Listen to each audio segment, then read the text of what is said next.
On this episode, we return to the Washington Territory for one last war that had struck the region. It's been about a year since the Yakima and Puget Sound Wars had come to a close. Both native tribes and whites in the Washington Territory had been at odds with each other, but no major military engagements had taken place. Hostilities around the Puget Sound had ended, and the Yakima War had seemed to have fizzled out with no clear conclusion. Leschi was captured in November of 1856 and hanged in January of 1858. 4 months later, in May, tensions would rise again. This was due to the actions of a tribe that had not yet been included in any conflicts, the Coeur D'alene tribe. To back up a bit, the reason all of these conflicts had begun in the first place is because Governor Stevens, upon creation of the territory, had been making treaties with the natives of the region in order to make way for a railroad to Seattle. The resulting treaties ended up embroiling the territory in violent chaos. The Coeur D'Alene, French for heart of an owl, resided in the eastern region of the Washington Territory in what is now the northern panhandle of Idaho. They were given their name by the French, who knew them as very shrewd or cold people when they first did business with them. The Coeur D'Alene had not entered any treaties with Governor Stevens because, well, they believed it would help them both stay out of the conflict and keep themselves from being removed. Around the time of Leschi's execution, Governor Stevens had left the territory yet again for Washington, D.C., as he was summoned as a delegate for the territory of Washington. His departure had angered many of the tribes that had not yet made treaties. The Coeur D'Alene were especially nervous. Without a treaty, white settlement would be sure to occur on their ancestral lands. Settlers were actually moving into their area now that the hostilities of the Yakima War were becoming a memory. Tensions were beginning to rise again. The Yakima, Coeur D'Alene, and several other tribes of the eastern reaches of the territory convened to discuss territorial defense. The line was drawn at the Snake River. The Coeur D'Alene and other tribes agreed that if the U.S. military crossed the river, it would be seen as a hostile action and an act of war. What ended up setting off hostilities was the death of a settler in the region of Colville, which was committed by an unknown native in the region. Colonel Steptoe, who had defended Stevens after the failed Second Walla Walla Council, received orders to lead an expedition into the area and have local natives turn in those responsible. He left Fort Walla Walla in May of 1858 and crossed the Snake River, causing a large band of Palouse, Spokane, Coeur D'Alene, and Yakima warriors to stop his advance. The colonel had only 159 poorly armed soldiers. When asked why they were trespassing, Colonel Steptoe stated he was only passing through to reach Colville. Tribal leaders had to convince their younger warriors not to engage. An agreement was made. Steptoe would leave and agreed to take a different route to Colville. It was no doubt he didn't want to start another uprising while the governor was away. Upon his attempt to cross back south of the Snake River, Steptoe and his men were fired upon by a trigger-happy Coeur D'Alene warrior, and it sparked what is today known as the Coeur D'Alene War. A firefight erupted, leading to what is now known as the Battle of Pine Creek. Steptoe's small force of 159 soldiers was outnumbered 10-1. He escaped by fighting his way back across the river and marching to Fort Walla Walla overnight after the fight. It was seen as a native victory, but it was just the beginning. There had been a change in military leadership since the last wars ended. General Wool, the unpopular general of the Puget Sound and Yakima Wars, was replaced with General Newman S. Clarke. General Clarke was a very skilled and battle-hardened soldier. He was a veteran of the War of 1812, and during the Mexican-American War, he was one of the first on the beaches to lay siege to Veracruz. Because of that, he was promoted to brigadier general and commanded the assaults on Chapultepec and Mexico City. General Clarke did not mess around. Upon hearing of the defeat at the Battle of Pine Creek, Clarke sent out a peace proposal demanding the tribes surrender their weapons and all warriors responsible for the attack.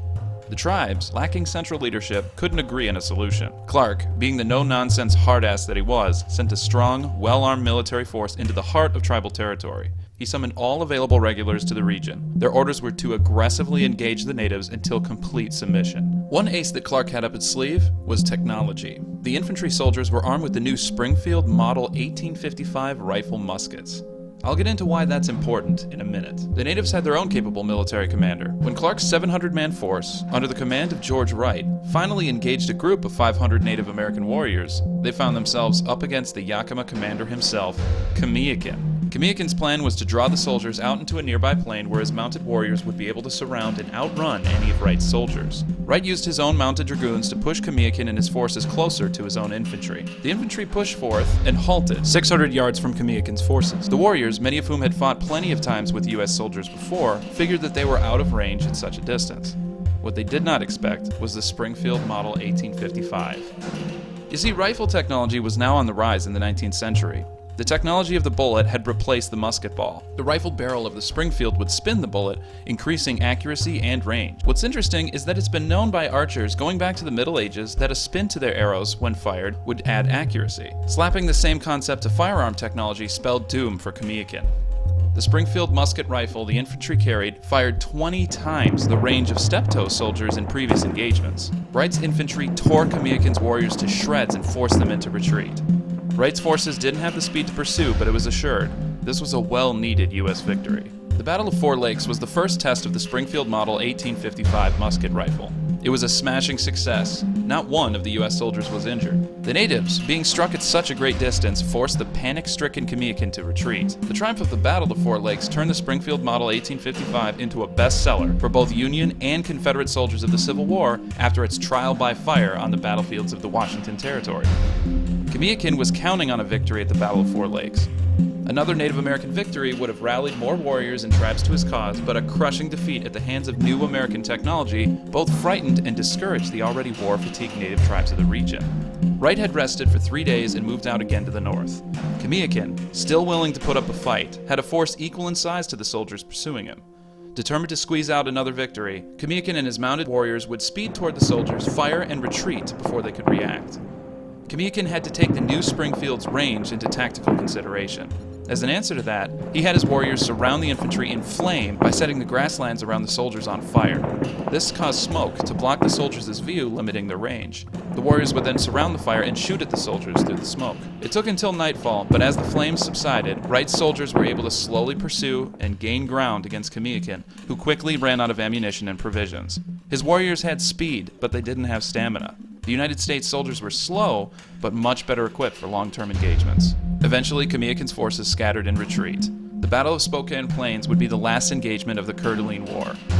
Marching further into Native territory after the fight, Wright discovered, captured, and slaughtered 800 horses that they discovered grazing.